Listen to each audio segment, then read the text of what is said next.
gusto ko rin i-share sa inyo yung industrial development ng mga technology. Kasi tagal ko na nakakalimutan to, lagi itong nandito eh. Para malaman lang ng mga Pilipino, pag bibili kayo ng solar technology na mga solar street lights, huwag kayong bibili ng plastic kung iniisip nyo pang matagalan ng gamit doon. Bakit? Kasi pag plastic ginamit mo, naarawan niya, natubigan niya, magkakrak yan, nasisira.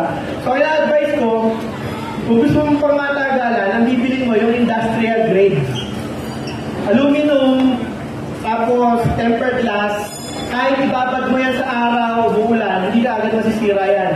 Usually, sabi ng warehouse, 2 to 3 years bago mo magpalit ng battery. May mga parts din dapat ang bibili nyo.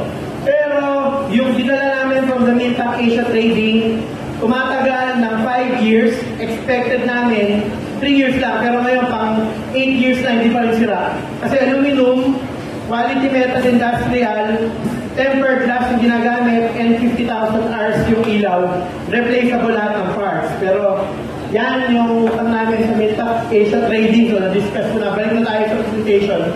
Kaya next slide. Next slide. Baka pa wala yung slide. Meron ako i-share mamaya yung kung paano ba na-develop itong mga to. Kasi sinasabi nila, paggawa ng Pilipino kasi yan, mga madaling masira yan eh. Lalo na wala naman tayong pyesa dito, wala tayong technology, pinakauna. Wala tayong kahit ano, pero alam mo kung ano meron ng Pilipino, puso at isip na nagmamahal sa mahal natin sa buhay. So alam niya, makaka-relate kayo. Like, kuya, interested doon sa sinasabi ko dahil gusto mo, aalagaan mo yung mahal sa buhay, di ba? Kaya nag-iisip ka lang, ano yung pinaka-the best dito? Si ate kanina, iniisip niya, sobrang tibay kaya to. Kaya mamaya ate, mag-volunteer ka lang. Ang gagawin mo lang dito, ibabato mo lang siya. Pag nasira, pili ka ng mas maraming price. Pag hindi nasira, may price ka pa rin. So, simple-simple lang. Ito namang first military unmanned ground vehicle natin, training kit to. Papan maneuver lang natin sa volunteer kung paano yan iniikot. Sobrang dali lang. Kasi yung mga tao, takot sa technology. Inisip na, ayun eh, mahirap gamitin niya, mahirap gamitin. Anong mahirap dito na may nakakabit na ganito, iikot-ikot yan, babaril, o kung naman, simple lang. Although naka-disable naman yung trigger mechanism yan. Plus, yung military technology, wala dito. Nasa military bases yan. So, doon tayo po sa unang slide muna. Video muna, para mas maganda. Yung pinakikita na kanina yun, yung mga QR code, pwede nyo i-download yung blueprints ng Alliger Solar Technologies. Yun naman yung facility namin na libre yung mga training pag pumunta kayo.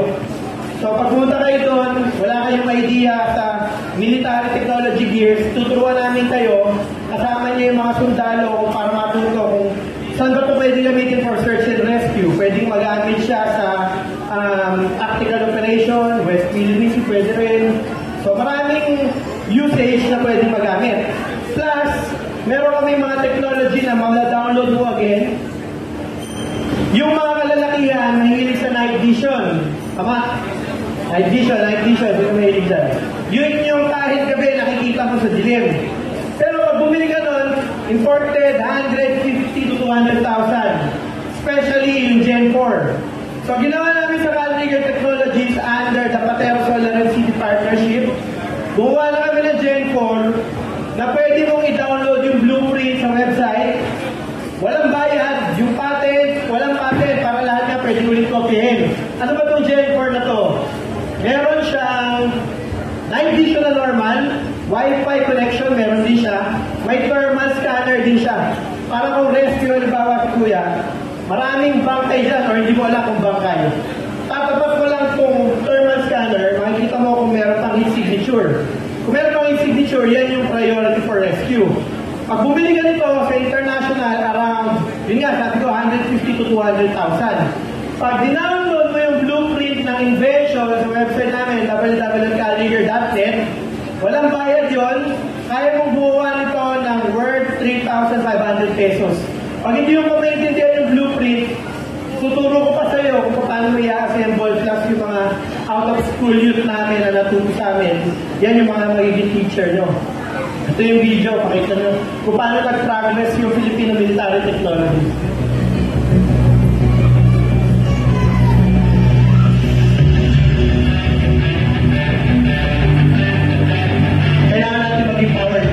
knowledge dahil itong